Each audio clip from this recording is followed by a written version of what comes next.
الحمد لله رب العالمين الصلاة والسلام على سيد الأنبياء والمرسلين وعلى آله وصحبه أجمعين.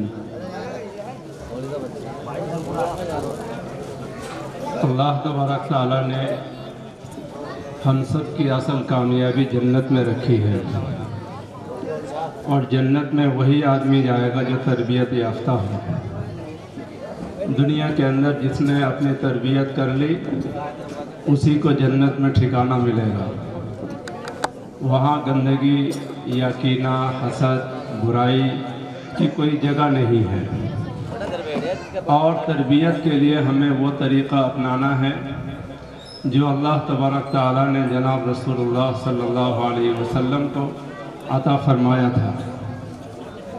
ہم سب نے علماء کرام سے سنا اور پڑھا کہ رسول اللہ صلی اللہ علیہ وسلم غار حرا میں تشریف فرما تھے، اور اللہ تبارک تعالیٰ کی طرف سے جبریل امین تشریف لائے اور پہلا حکم دیا کہ پڑھو، اپنے رب کے نام سے پڑھو جس نے پیدا کیا.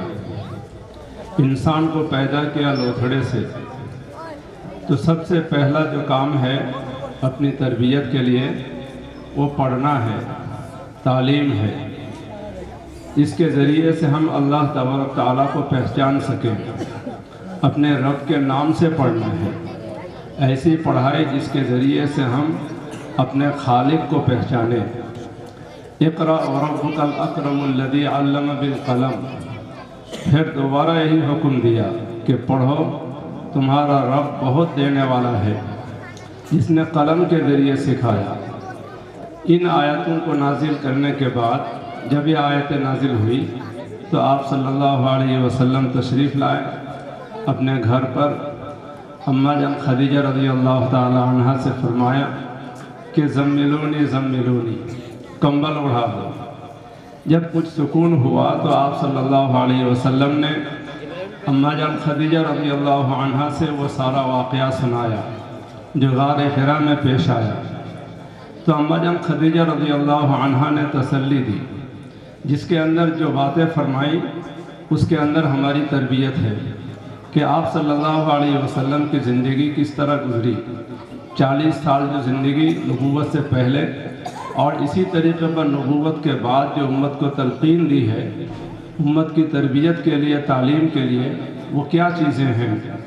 اماں جان خدیجہ رضی اللہ عنہا نے فرمایا کلا واللہ لا یخزیک اللہ ابدا انک لتصل الرحیم وتقری الضیف وتکسب المعدوم وتحمد الکلب وتعین علی نوائب الحق. کہ ہرگز نہیں، اللہ آپ کو رسوا نہیں کرے گا.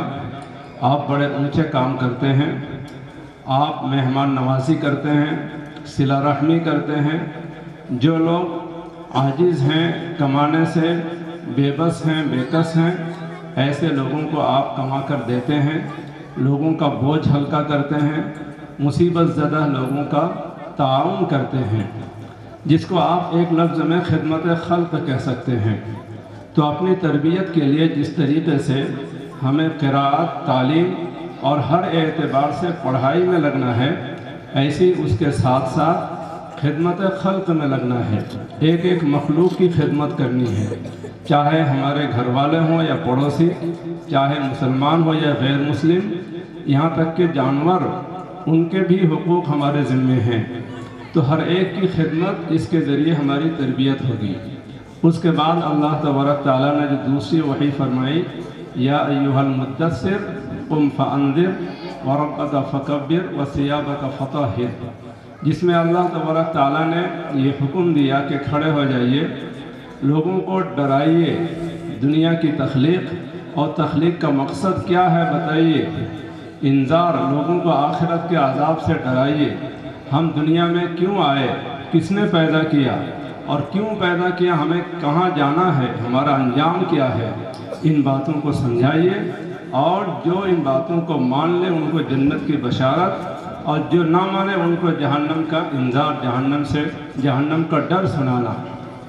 تو یہ بھی تربیت کے لیے بہت اہم ہے کہ ہم اللہ کی کتاب پڑھیں، سمجھ کر پڑھیں، اور اللہ تبارک تعالیٰ جو سمجھائیں ہم اس کو انسانیت کے سامنے پیش کریں، انسانیت کے سامنے دنیا کا مقصد بتائیں کہ ہمارا اصل مقصد آخرت ہے، ہمارا سب سے بڑا مسئلہ آخرت ہے۔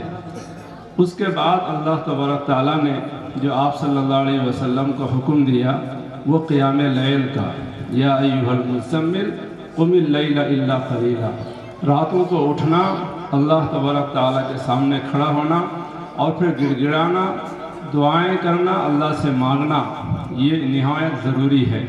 تو اگر ہم تربیت کے ان امور کو اپنائیں اور اس کے ساتھ ساتھ آپ صلی اللہ علیہ وسلم نے امت کو جو بھی سکھایا ان کو ہمیں سیکھنا اور ان پر عمل کرنا، چلنا، تو اللہ تبارک تعالیٰ کی ذات سے امید ہے کہ وہ ہماری تربیت فرمائیں گے اور جنت میں ٹھکانہ دیں گے۔ اللہ تعالیٰ ہمیں عمل کی توفیق عطا فرمائے۔